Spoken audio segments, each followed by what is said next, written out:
One of my favorite dresses to sew for little girls is the A-line jumper by Martha Pullen. I like this dress for a couple of reasons. One, it is fully lined. It's very modest where it hits in the armholes, so the girl can wear it without a top underneath, and then it becomes versatile because you can wear a turtleneck or layer a t-shirt underneath the dress. It doesn't have to have one, but you can add one and it looks great both ways. I wanted to make some of these dresses for Project Dress a Girl, and I'm going to link down below information about this charity event going all month of September. But this pattern closes with buttons at the closure. And today I'm going to show you how you can take a pattern that you love and turn it into something that you love equally as much, but with a different closure. And I'm going to have it tie at the shoulders without extending the pattern. So it's easy to take what I already have and turn it into something beautiful for a little girl. Now, the reason why you can't sew buttons or Velcro or snaps on these dresses is these dresses are going to girls in extreme poverty and they don't have any way of making repairs. They can't replace a button if it falls off, and if it doesn't stay attached, it's not going to work well for the little girl. So let me take you over to my cutting table and I'm going to show you how I'm going to transform this pattern and donate it to Dress a Girl around the world. Normally when I'm sewing this dress for a granddaughter or a niece, I will use one button at the shoulder tab. The buttonholes go on the front piece, and I will use a button about the size of a 22 millimeter.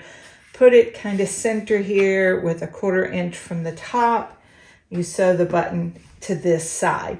For Project Dress a Girl, you can't use buttons, but that doesn't mean you can't still use this pattern. For Project Dress a Girl, you can't use buttons as fasteners because the person who receives this may have no way to make repairs if the button were to come off.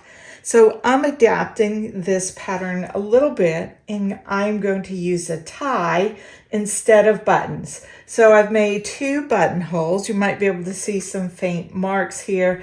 I like to make my marks with a thin little bar of soap that's easy to wash out. It's very clear to see on a dark fabric. So this is one of my favorite marking tools. When they get nice and thin, I pull them out of the shower. I was thinking of a couple of options that would be cute here. I know that I want to sew a tie in the center here on the back and thread it through both of these buttonholes. I have already sewn 2 buttonholes on each of the front shoulder tabs.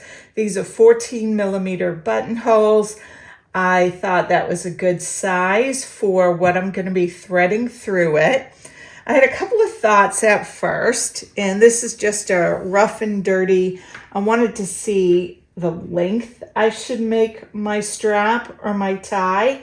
So I had a little scrap of this lining, and I did a rough and ready and did a little bit of a dry fit, that if I sewed this here and threaded it through and tied a bow, how long did I want that to be? And I decided 22 to 21 inches was a good length for this size dress.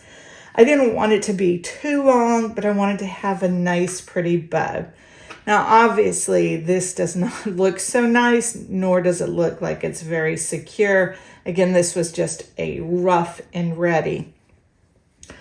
I was looking through my stash, and I thought one option I could use would be a parachute cord. I could burn the ends to melt them. This is really pretty tough, and I could sew this on the shoulder and then feed it through the buttonholes and tie it in a bow, and that might look cute, but the color of this cord wasn't looking great, and I thought I could do better than that. Another option that I thought of that I think would look fantastic would be get a children's shoelace, approximately 21, 22 inches, and then sew the center of that here thread it through and tie it because I know that would make a great bow. I didn't have any in my stash, and when I looked online, it would take a couple days to get to me, and I really didn't want to spend $6 on the shoelace, especially if I'm going to be making several of these. Though I do think that's a cute option. So I looked into my pre-made bias tape since I'm going to be making several of these, and I found a great solution. This is some single fold bias tape that I've already formed into my tie, and I'm going to show you how to do this neatly. And I thought that would be super fun for this dress, given all the colors in it. And it's a way for me to use this bias tape that has been sitting in my stash for almost 2 years now. This came in a Beyond the Pink Door advent calendar. And I knew it would be something for children when I saw this. And I think this is going to be perfect for the dress. So I'm going to show you how I made that nice, neat end to where it's not going to fray, it's enclosed, and it's not bulky. I followed a tutorial that I saw on an Instagram reel that Chalk and Notch put out, and it's super simple. Let me show you how easy this is to do. I have my single fold bias tape, and I'm going to take the right side and open it up. I have not pre-pressed this. This is just how it comes from the store. In this case, this was from my Beyond the Pink Door advent calendar. I'm opening up the right. I'm going to fold down the top, and I'm folding it about thumbnail's width. I found that's easy for me to manipulate. And then I'm going to fold it in half towards the left side, and I'm going to take this right side and I'm tucking it inside nice and neatly. Get it to where you can see.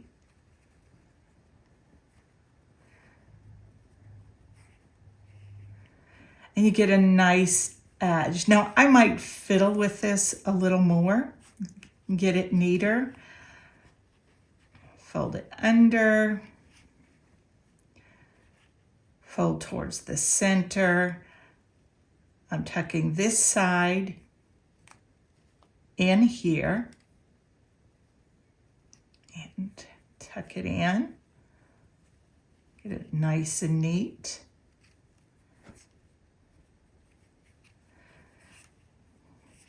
And there we go. We've got a nice sturdy closure. It is not bulky at all.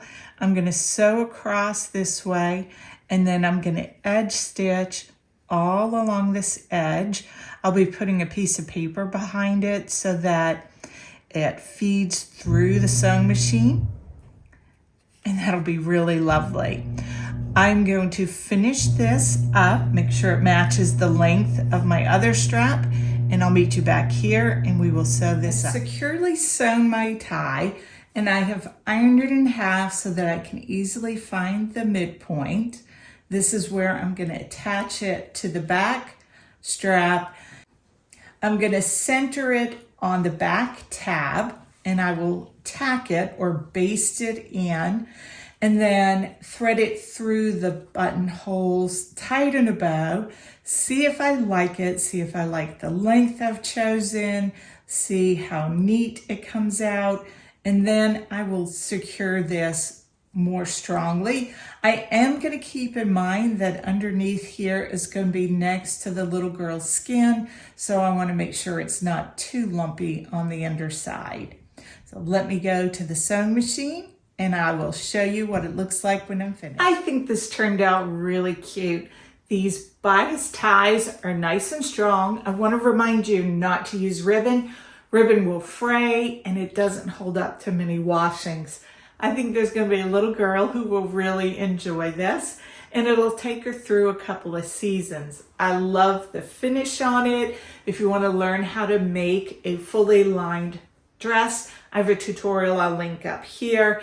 And I think the method for making these ties, the ends, Would be great for drawstrings and for belts. It's really a great technique, and let me know if you use it. Until next time, I hope you have a joyful week and you find the good in all things. Bye-bye.